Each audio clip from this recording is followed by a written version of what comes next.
First, give an honor to Yahweh, Ba'ashem, Waha, Rakal, Kadash. The Holy Spirit. And I thank the Spirit for moving me today to do this lesson.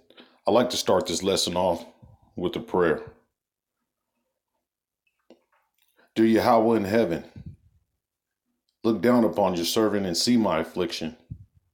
Heal my infirmities. Strengthen my weaknesses. Enrich my poverty. Clothe my nakedness. Release my bondage. Enhance my inadequacies. Increase my understanding and feed my hunger. Not for my will, but to enhance the doing of your will. Bring revelation to me in order to lead me into all truth. Cause me to deal with all your children in love, peace, joy, long-suffering, meekness, humility, kindness, faithfulness, gentleness, and self-control. In order to exalt your name is the purpose of my very existence. Bring me into my purpose and make available to me the tools needed to do your will now and forever. I pray these things in the name of Yahweh Shai. Now, I just had a quick lesson I wanted to do concerning the times we're in. And I actually found a lot of the points of the times we're in as far as the switching of the curses and what's going to befall those that have persecuted us, going as far as Edom is concerned. And I found this in Psalms of David, the Psalms 109. So I like to get started now. Hold not thy peace, O Yahweh of my praise. For the mouth of the wicked and the mouth of the deceitful are opened against me. They have spoken against me with a lying tongue. They compassed me about also with words of hatred and fought against me without a cause. For my love they are adversaries, but I give myself unto prayer. Now, that number 4 there, that giving yourself under prayer, that's special. That's something you have to take a look at, because as long as you're in prayer, in the word, this creates that covering. So the evils of this world, we live in nothing but evil is all around us. So those evils can't penetrate and actually get to us. You understand what I'm saying? I'm going to go to 5. And they have rewarded me evil for good and hatred for my love. And that's self-explanatory. We built their whole nation actually for free. And still to this day, we receive nothing but evil. Okay? So going down to 6. Set thou a wicked man over him, and let Satan stand at his right hand, which is already done because we got Trump in office. So going down to 7. When he shall be judged, let him be condemned, and let his prayer become sin. Let his days be few, and let another take his office. Okay? 9. Let his children be fatherless, and his wife a widow. So I want to let the Bible prove itself right here. Take some time out. Let's go over to Isaiah. I'm going to go to Isaiah 47.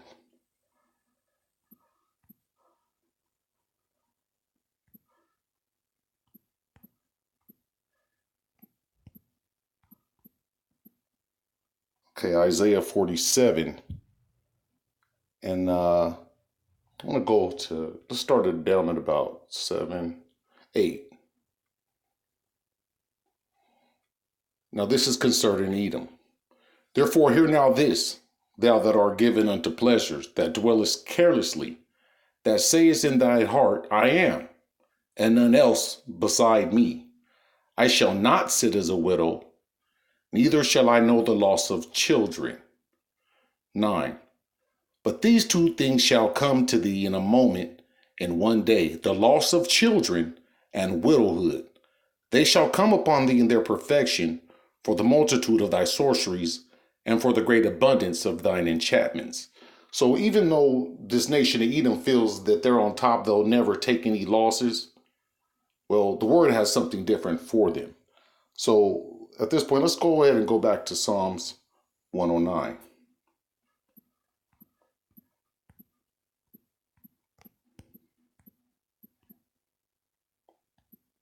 concerning Edom. Okay, so let's go down to 10. This is Psalms 109 and verse 10. Let his children be continually vagabonds and beg. Let them seek their bread out of their desolate places. So, at this point on the streets, let's just take, for example, the majority of the people you see begging for change nowadays are Edomites. These are the children of those that vex and oppress us. And this is what's going on right now. The Psalm of David has captured the times right now. They're begging for change and whatnot. And reason being is they're the children of those that oppressed us. Okay, 11. Let the extortioner catch all that he had. Let the stranger spoil his labor. Let there be none to extend mercy unto him, neither let there be any to favor his fatherless children. So those fatherless children running around, these young Edomites, there'll be no favor shown to them. They will not grow and take office. They will not move forward. Big houses, big mansions. No, they have something like the opioid epidemic approaching them. All kind of madness is approaching them. They won't actually continue as their forefathers had. Let me see, 13. Let his prosperity be cut off, and in the generation following, let their name be blotted out. Let the iniquity of his fathers be remembered with Yahweh, and let not the sin of his mother be blotted out. Let them be before Yahweh continually, that he may cut them off, that he may cut off the memory of them from earth. Okay, 16, because thou hast remembered not to show mercy, but persecuted the poor and needy man, that he might even slay the broken in heart. Okay, now I want to go ahead and take a second, and I think I want to move back over to Isaiah, just letting the Bible prove itself.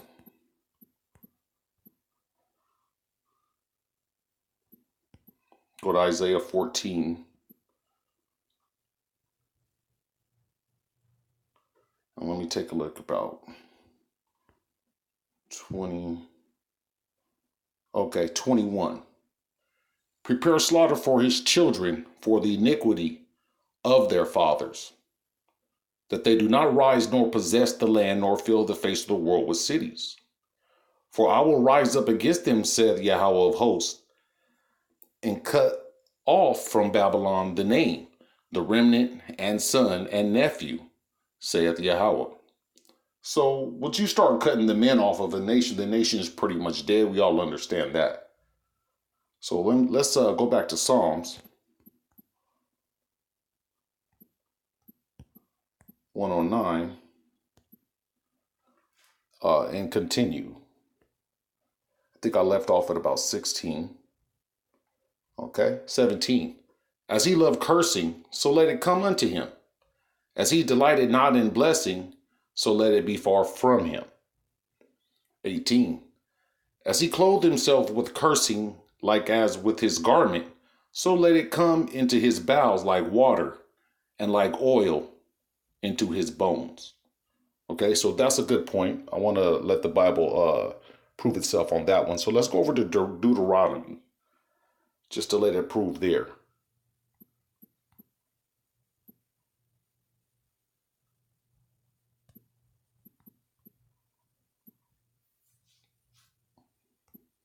Go to Deuteronomy 30. Start off at about 7. Now these are, concerning the curses that we have, that we have put on us as Israel. But it also says that, once we remember ourselves and come back to him, which we are doing now, this is what it says about that, starting at 7. And the Lord thy power will put all these curses upon thy enemies and on them that hate thee, which persecuted thee. And thou shalt return and obey the voice of Yahweh, and do all his commandments which I command thee this day. Okay, and that's exactly what's going on. This is the time period that we're in. We're coming back to the law, statutes, and commandments.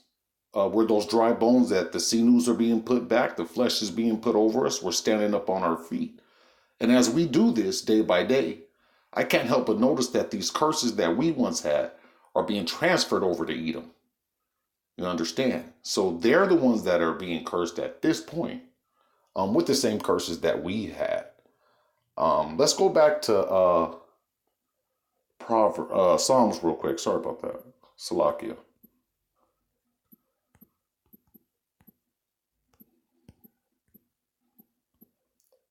Psalms 109. And I think I left off at about 18. Yeah, 18. As he clothed himself with cursing, like as with his garment, so let it come into his bowels like water and like oil into his bones, which we understand is the switching of the curses. Okay, so 19. Let it be unto him as a garment which covereth him, and for a girdle wherewith he is girded continually. So these curses will jump on him and stay on him continually until he perish from off the face of the earth. 20. Let this be the reward of mine adversaries from Yahweh, and of them that speak evil against my soul. But do thou for me, O Yahweh the Lord, for thy name's sake, because thy mercy is good, deliver thou me. So deliver us, the elect, the believers of Yahweh Ba'ashem Yahweh Shai, not for us, but for your name's sake. Okay, going into 22. For I am poor and needy, and my heart is wounded within me. I am gone like a shadow when it declineth. I am tossed up and down as the locust. And aren't we dealt with this way in this society? We're gone like a shadow when it declines. We're tossed around up and down like the locust. We work from morning to night, still not enough money to live. Things of that nature. Our lives are pretty much made of no value here in this kingdom. But we are the children of Yahweh. You understand? So there is value to us, to those believers, that is. There is value to us. And we're going to have our value. If we can't have it now, it'll be in the kingdom to come, which is the kingdom of Yahweh Shai. 24. My knees are weak through fasting, and my flesh faileth of fatness. I became also a reproach unto them. When they looked upon me, they shake their heads. Help me, O Yahweh, my power. O save me according to thy mercy, that they may know that it is thy hand, that thou, Yahweh, hast done it. Let them curse, but bless thou. When they arise, let them be ashamed, but let thy servant rejoice. Okay, give me a second here. Let's go into Habakkuk on that one. That one, let the Bible teach itself, prove itself on that one. Give me a second. Habakkuk.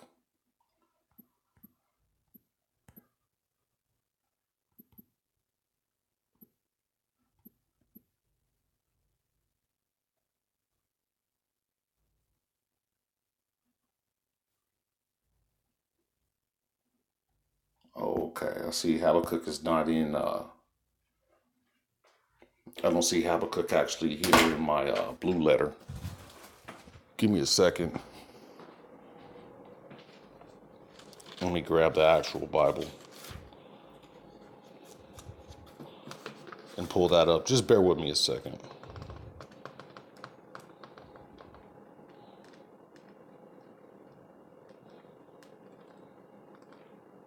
Okay. Grabbing Habakkuk here.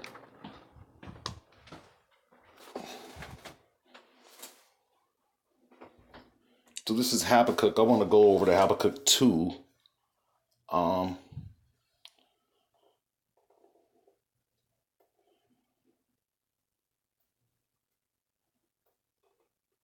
believe 15. Wait, let me see. Let them curse, but bless thou. When they arise, let them be ashamed, but let thy servant rejoice. So we want to go over to Habakkuk 2 and 15. Woe unto them that giveth his neighbor drink, that putteth thy bottle to him, and maketh him drunken also, that thou mayest look upon his nakedness. Thou art filled with shame for glory. Drink thou also, and let thy foreskin be uncovered. The cup of Yahweh's right hand shall be turned unto thee, and shameful spewing shall be on thy glory. So that was proven 28. Let them curse, but bless thou. When they arise, let them be ashamed, but let thy servant rejoice. So they will be ashamed. Shameful spewing on their glory. As we go along, 29. Let mine adversaries be clothed with shame, and let them cover themselves with their own confusion, as with a mantle. I will greatly praise Yahweh with my mouth. I will praise him among the multitude. For he shall stand at the right hand of the poor, and save him from those that condemn his soul. And we all know that Esau Edom has been looking to condemn our soul the whole time he's been here. So I just want to take a second out to thank the believers of Yahweh Ba'ashem Yahweh Shai, to give all glory, praise, and honor to Yahweh Ba'ashem Yahweh Shai Wahal Rakal Kadash, for giving me the power and strength to do this lesson, and for putting it on my mind. Kwam Yasharala and Ababa Ball.